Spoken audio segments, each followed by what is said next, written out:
Hello,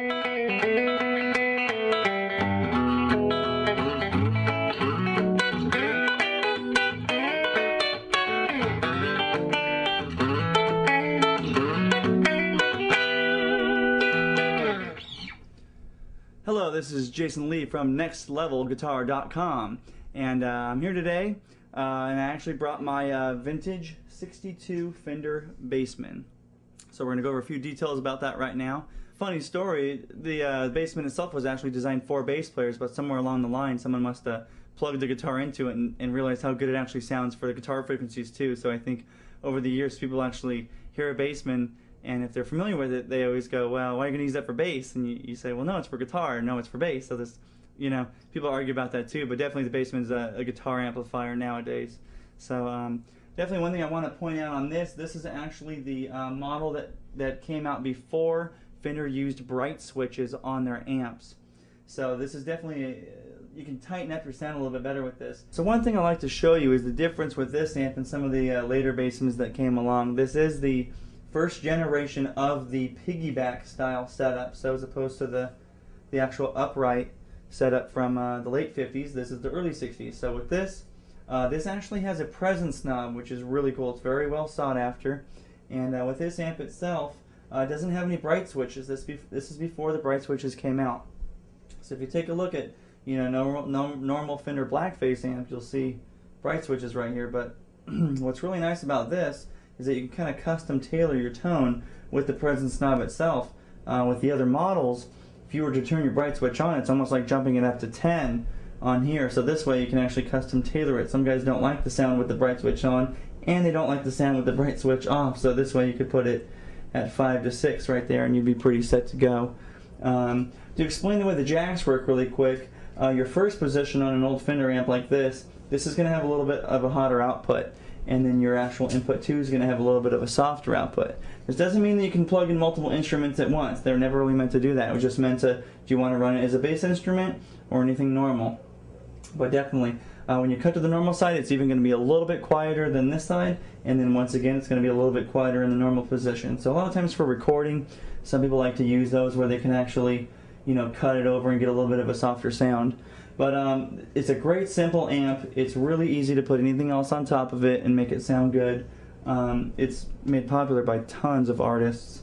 It's pretty much going to be a repeat too on each side. So other blackface amps do have other options like vibrato. This is just a straight clean sound amp. So we've got volume, treble, bass, volume, treble, and bass. One other thing to notice too on these brown face amps, the really cool thing with these is they actually have the numbers printed on the faceplate itself. If you look at most other amps, look at Twin Reverb or anything around that era, you're going to notice that they're just blank, and then they have a marker right along the bottom of here. But what these have, you know, is actually just the knob itself in the middle. A blackface amp's going to have the numbers written right on the knob itself, and then as you move it, you can tell the difference with the little ticker mark at the bottom. So definitely, this is one of my favorite amps. 62 Fender Bassman, an amazing amp. One thing especially with the Bassman amp itself, it was designed to be a really clean amp, a really no frills amp, no vibrato, no reverb, light, easy to carry around. You can still put it on bigger cabinets, smaller cabinets, it'll power the same. Lots of famous players have used them, a lot of the rockabilly guys, a lot of the surf guys, especially a lot of the blues guys. It's just such a clean amp that you really get that kind of bite to it. So I've got my American 62 reissue Jazzmaster Fender right here, and I'm just gonna kind of pluck around a little bit and show you the differences that you can do with this being the clean transplant and just changing the tone with my pickups. This 62 Fender Bassman is all tube circuitry. It's about 40 watts RMS. Definitely the Bassman is known for cranking though. When you do crank it up past 6 or 7, that's what a lot of guys use it for, because you actually get a natural distortion. You don't need a pedal or anything. So we're going to get into some examples right now with the Jazzmaster.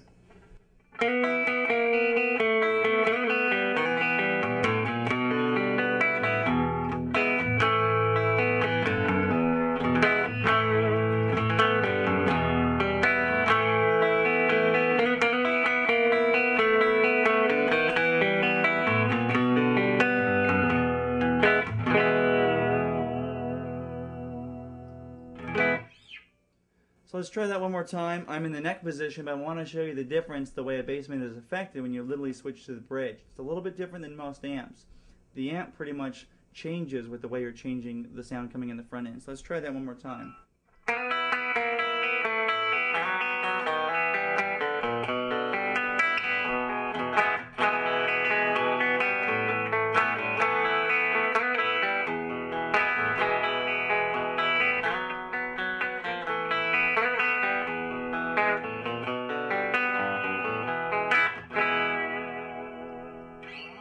Alright, thank you once again. This is Jason Lee with nextlevelguitar.com. Thank you for letting me show you my vintage 62 Bassman piggyback amp. And Bassmans, not in this format, but Bassmans in a vintage format are reissued. So if you are ever in a store, please try one out. Grab a Jazzmaster down, grab anything, and just try the Bassman out. It's definitely a clean transplant, that especially if you want to use pedals and get other sounds, the Bassman won't change that tone. So make sure to check out more lessons with nextlevelguitar.com, and I'm going to play us out.